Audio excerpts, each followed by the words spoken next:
একটি ৭০ বছরের একটা ঐতিহাসিক রাজনৈতিক দলকে আপনি কি করে নির্বাচনের মধ্যে বাদ দেন? তাহলে আজকে যারা এই ইলেকশন করতেছে তাহলে সবাই এই কথা যদি বলা হয় তাহলে সবাই স্বাধীনতা বিরোধী। এবারের নির্বাচনে আওয়ামী লীগের মতো একটি বড় দল অংশগ্রহণ করতে পারছেন না। আওয়ামী লীগ ছাড়া এই নির্বাচনকে যদি হয় বা কিভাবে বিশ্লেষণ করবেন আওয়ামী লীগ ছাড়া এই যে নির্বাচন 12 ফেব্রুয়ারি নির্বাচন? জি ধন্যবাদ, শুভেচ্ছা। আসলে এটা তো বেশ একটি অনেক দিনের পুরনো বিতর্ক, কারণ শুরু থেকেই এই বিষয়ে অনেক দ্বিধাদ্বন্দ্বের ব্যাপার ছিল। সরকার তো একটি অবস্থান নিয়েছেন যে গণ অভ্যুত্থান যে ঘটনাটি 24-এ ঘটে গেছে 5ই আগস্টে, সেটা তো একটা মূর্তিমান সত্য, এবং সেখানে আওয়ামী লীগের ভূমিকা সম্পর্কে কারোই কোনো দ্বিমত নাই, এবং সেই নেতৃত্ব যারা সরাসরি হত্যাকাণ্ডের সঙ্গে জড়িত।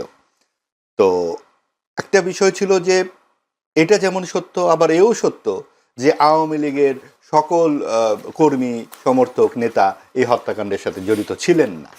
তাদের অবস্থাটা কি হবে এই ভোটে? শুরু থেকেই এরকম একটা বিতর্ক ছিল, এবং 30টি রাজনৈতিক দলের সঙ্গে যখন সরকার সংলাপ শুরু করলেন এবং 9 মাস ধরে এই সংলাপটি চলল, তখন বোঝা গেল যে সরকার আসলে এই ব্যাপারে দৃঢ়চিত্ততার সাথে এগোচ্ছেন, যে তারা শুধু আওয়ামী লীগ নয়, আওয়ামী লীগ ও সমমনাদেরকে নির্বাচনের বাইরে রাখবেন, এবং দেশে এক ধরনের ডানপন্থার যাতে বিকাশ হয় তাতে সরকার সক্রিয় ভূমিকা রাখবেন। সেটা আমরা দেখলাম যে জাতীয় পার্টি তো যাচ্ছে, জাতীয় পার্টি যাচ্ছে বটে, কিন্তু জাতীয় পার্টিকে নিয়েও অনেক বিতর্ক আছে। 14 দল, আপনার সিপিবি সহ বাম দলগুলো 30 জুলাই থেকে আলোচনা থেকে উঠে চলে গেল, যে ধর্মনিরপেক্ষতা ও সমাজতন্ত্র এই আপনার সংস্কার আলাপ থেকে যখন সিদ্ধান্ত হলো সংবিধান থেকে বাদ যাবে, তো এই বিষয়গুলো নিয়ে তারা আর এগুলো না। এবং আপনি দেখুন যে গণ অভ্যুত্থান থেকেই সরকারটি এলো, এবং গণতন্ত্র, বাক স্বাধীনতার জন্য গণ অভ্যুত্থানে সকলেই অংশগ্রহণ, কোনো দলমত নির্বিশেষে সকলে ছিল। তখন কিন্তু এই আপনার ধর্ম নিরপেক্ষতার বিরুদ্ধে কেউ বলেনি এই আন্দোলনে। তাহলে সরকার এটি পেল কোথায়?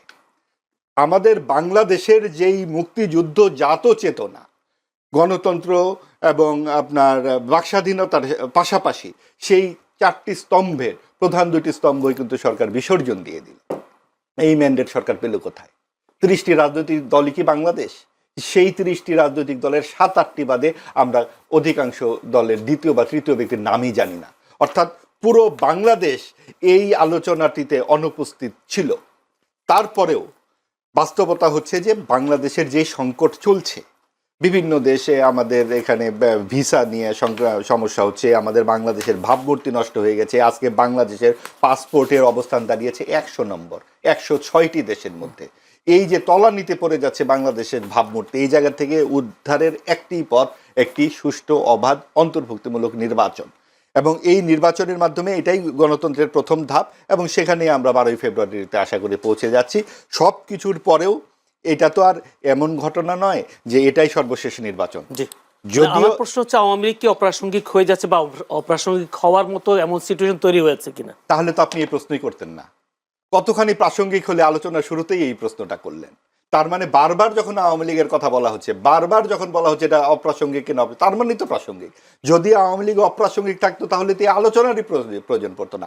সব কিছুর মধ্যে কেন শুরুতেই আওয়ামী লীগের কথা আসতেছে? কাজেই আওয়ামী লীগ যেমন অপরাধ করেছে এটাও সত্য, আবার আওয়ামী লীগ মুক্তিযুদ্ধের নেতৃত্ব দানকারী। একটি 70 বছরের একটা ঐতিহাসিক রাজনৈতিক দলকে আপনি কি করে নির্বাচনের মধ্যে বাদ দেন? তাহলে তো জামাতে ইসলামীর ভূমিকাটিও এখানে আলোচনায় আসতে হবে, যে 71 সালে তাদের ভূমিকা ছিল কি ছিল। তাকে যদি আপনি নিতে পারেন তাহলে আওয়ামী লীগকে কেন অন্তর্ভুক্তি করতে পারলেন না? এবং সেই জায়গাতে আমাদের সকল দল যদি থাকতে পারতো, তাহলে যেটা আমাদের 91-তে, 96-তে, 2001-এ যে 3টি নির্বাচন আমরা দেখেছিলাম সকল দলের অংশগ্রহণে, সেটি যখন অনুপস্থিত থাকছে। আরেকটি কথা হচ্ছে, আওয়ামী লীগ যখন ছলে বলে কৌশলে নির্বাচনগুলো 3 বার, তখন আওয়ামী ও সমমনরা নির্বাচন করেছিল। তখন বলা হতো বিএনপি জামাত সব কুকাণ্ডের হোতা, এরা আগুন সন্ত্রাসী, এদেরকে নির্বাচনে আসতে দেওয়া হবে না। বেগম খালেদা জিয়াকে 8 বছরের জন্য জেলে দিয়ে দেওয়া হলো এতিমের মামলার জন্য। একটা ছোট্ট একটা মামলাতে তাকে নির্বাচন অযোগ্য ঘোষণা হলো, ঠিক একইভাবে এবারও কিন্তু বিএনপিও সমমনায় নির্বাচন করছে। আজকে যদি আওয়ামী লীগ এই মাঠে থাকতো তাহলে বিএনপিও জামাত কি আজকে এরকম মুখোমুখি থাকতো? তখন কিন্তু বিএনপি জামাত একদিকে থাকতো। অর্থাৎ এই যে ডানপন্থার যে সম্প্রসারণ আমরা দেখতে পাচ্ছি, সেই ক্ষেত্রে বিএনপি কিন্তু এখন একটু উদার পন্থী রাজনৈতিক দল হিসেবে আবির্ভূত হয়েছে। কাজেই এই সমীকরণগুলো কি দাঁড়ায় এই 12 তারিখে সেটা বোঝা যাবে। আওয়ামী লীগ অবশ্যই প্রাসঙ্গিক। ধন্যবাদ, ধন্যবাদ আপনাকে ব্যারিস্টার শাহরিয়ার। প্রশ্ন একটাই, যদি বলি মহাবাজ ভাই একটুখানি বলছিলেন জামায়াত যদি নির্বাচনে অংশগ্রহণ করতে পারে মুক্তিযুদ্ধ বিরোধী দল হিসেবে, আওয়ামী লীগ কেন অংশগ্রহণ করতে পারবে না নির্বাচন, তার একটা প্রশ্ন, আপনি কি বলবেন আসলে? ধন্যবাদ আপনাকে। আপনার মাধ্যমে আপনার টিভি সমস্ত দর্শকদেরকে সালাম এবং শুভেচ্ছা, এবং আপনাদের কাছে সালাম আলাইকুম রহমতুল্লাহ বরকাতুহু। প্রথমে মাহবুব ভাই, উনি তো সাংবাদিক মানুষ, অনেক পড়ালেখা, আমি তো কি বলবো নগণ্য সেই তুলনায়। এনিওয়ে, প্রথমে একটা জিনিস দেখায় দিই যে আমাদের পাসপোর্ট হচ্ছে 92 গ্লোবালি, এবং কতগুলোর মধ্যে 192-র মধ্যে। সো এবং এটা 2025 সালে ছিল 100, সো 8টা থেকে উপরে আসছে। এর আগে ছিল 210, সো এগিয়ে এসছে, 8 ধাপ আমরা ইমপ্রুভ করছি। সো 110 থেকে 1 বছরের 1.5 বছরের মাথায় তাহলে 18 ধাপ উপরে এসছে। সো এটা এই যে আমি দেখাই দিলাম, সেজন্য আমি দেখাই দিলাম যে পাসপোর্ট অফ বাংলাদেশ, এটা এই আপনি গুগল যে কেউ করলেই দেখতে পাবে। এনিওয়ে, সো পাসপোর্টের মান কমে গেছে, তা না উল্টা বেড়ে গেছে, 18 ধাপ উপরে উঠছে, এবং আমরা এখন 45টা দেশে বিনা ভিসায় যেতে পারবো। এবার আসেন, দেশের 2-4টা নাম বলবেন? না, আমার ওইটা প্রাসঙ্গিকটা আপনি বলছেন যে 100, সেটা আমি বলে দিলাম, যে কারেকশন করে দিলাম আপনার সাথে। আমার এই যে আমি সেজন্য এটা দেখাই দিলাম, আপনার কাছে যদি 100 টাকা ওটা আমাদের বুরুন্ডিতে যাওয়া যাবে আমাদের। বুরুন্ডি কোথায় গেলাম না গেলাম, দ্যাটস ইমম্যাটেরিয়াল। ম্যাটেরিয়ালটা হচ্ছে আপনার পাসপোর্টের ধাপটা উপরে উঠছে কিনা। সো ওই জন্য একটু বললাম যে আমরা যখন আসছি ভাইয়ের সাথে তো বসছি, ওই জন্য একটু ইয়ে করে হয়তো কথা বলতাম। দ্বিতীয় কথা, আপনি যে প্রশ্ন করছেন সেই প্রশ্ন, 2টা বয়ান তৈরি করা হচ্ছে। একটা বয়ান হচ্ছে আওয়ামী লীগ, নিরীহ আওয়ামী লীগ, আওয়ামী লীগ এবং নিরীহ আওয়ামী লীগ। সো মুজিববাদের মধ্যে নিরীহ মুজিববাদ আর মুজিববাদ বলে কোনো কিছু আমার কাছে নাই, এবং আমি যেগুলো বলতেছি এগুলো সব আমার পার্সোনাল ওপিনিয়ন বলতেছি। দ্বিতীয় কথা, ভাই আর একটা কথা বলছেন এখানে, ধর্মনিরপেক্ষতা এবং সমাজতন্ত্র, এই দুটা হচ্ছে পিলার। এই 2টা পিলার হচ্ছে ইন্ডিয়ান ক্রাফটের। এটা আমি সব জায়গায় বলছি, এটা হচ্ছে পুরাতন কথা, এটা নতুন কথা না। এবার আপনার প্রশ্ন উত্তর দিই, বাংলাদেশ জামাতে ইসলামী যদি ভোট করতে পারে তাহলে আওয়ামী লীগ কেন পারবে না? তো জামাতে ইসলামের বিরুদ্ধে, তার আর একটা জিনিস বলে দিতে, আর তার আগে আর একটা উত্তর দিয়ে দিই। ভাই বলছিলেন যে আওয়ামী লীগ ও সমমনা, আওয়ামী লীগ ও সমমনা, জাতীয় পার্টি 248টা সিটে কন্টেস্ট করতেছে, এবং জাতীয় পার্টি না বললেন 14 দলের কথা, আনাসের মঞ্জুর সাহেব, আনিসুল হক মাহমুদরা এনডিএফ বলে ন্যাশনাল ডেমোক্রেটিক ফ্রন্ট করছে। সো সেখানেও তারা কিন্তু করতে পারছে। সো এই কথা বলা যাবে না যে এটা একটা ইনক্লুসিভ না। এই সুজাতা সিং এর মতো যে কথাটা সুজাতা সিং জাতীয় পার্টিকে নিয়ে এসে 13 সালে বলছিল লেজিটিমেসি, ভারতের লেজিটিমেসি না পাইলেই আমাদের ইলেকশন লেজিটিমেসি হবে না, এটা না। এখন যে তর্কটা নতুন করে করা হতে চাচ্ছে যে জামাতে ইসলাম আসছে বলে আওয়ামী লীগ আসবে, আমি যদি এখন বলি বিএনপি তো মুসলিম লীগ এবং বামফ্রন্ট, যে জাদু মিয়ারা যারা মুক্তিযুদ্ধকে সমর্থন করেন, তাদের সমন্বয় তো বিএনপি। তাহলে আজকে যারা এই ইলেকশন করতেছে, তাহলে সবাই এই কথা যদি বলা হয় তাহলে সবাই স্বাধীনতা বিরোধী।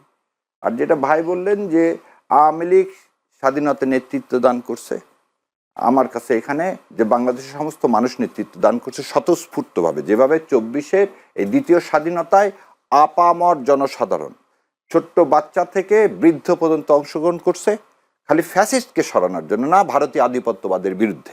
এবং আমাদের সেই 71 সালের মুক্তিযুদ্ধটাও ছিল পাকিস্তানের হাত থেকে নিজেদেরকে রক্ষা করা এবং ভারতীয় আধিপত্যবাদের মধ্যে পড়ে না যাওয়া।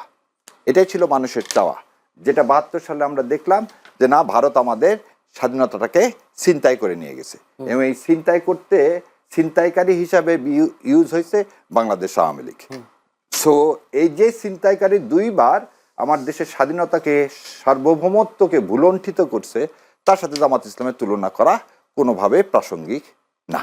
তো সেই কারণে জামাতে ইসলাম এবং আওয়ামী লীগকে এক জায়গায় করা যাবে না। আর আওয়ামী লীগের বিরুদ্ধে জাতিসংঘের তদন্ত রিপোর্ট আছে। আপনারা হয়তো দেখবেন 71 সালের পরে 2টা কমিশন হয়েছিল, একটা হোয়াইট পেপার হয়েছিল আর আরো হামিদুর রহমান কমিশন হয়েছিল। এই 2টা কমিশনের রিপোর্ট যদি আপনারা পর্যালোচনা করেন এবং তার ভিত্তিতে 17 বছর তো আওয়ামী লীগ ক্ষমতায় ছিল, তো মানবতা বিরোধী অপরাধে জামাত ইসলাম এদের দল কেন করলেন না?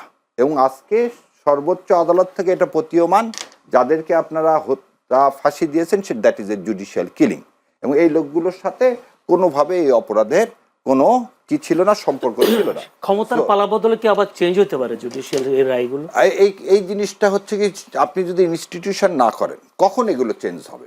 চেঞ্জ হবে হচ্ছে যদি আবার একটা হাসিনার মতো আর একটা হাসিনা আসে, কখনো আর একটা মুসলিনি আসে, আর একটা হিটলার আসে, তাহলে আবার সে করতে চাবে কি বিচার বিভাগকে তার নিজের জন্য কন্ট্রোল করতে চাবে।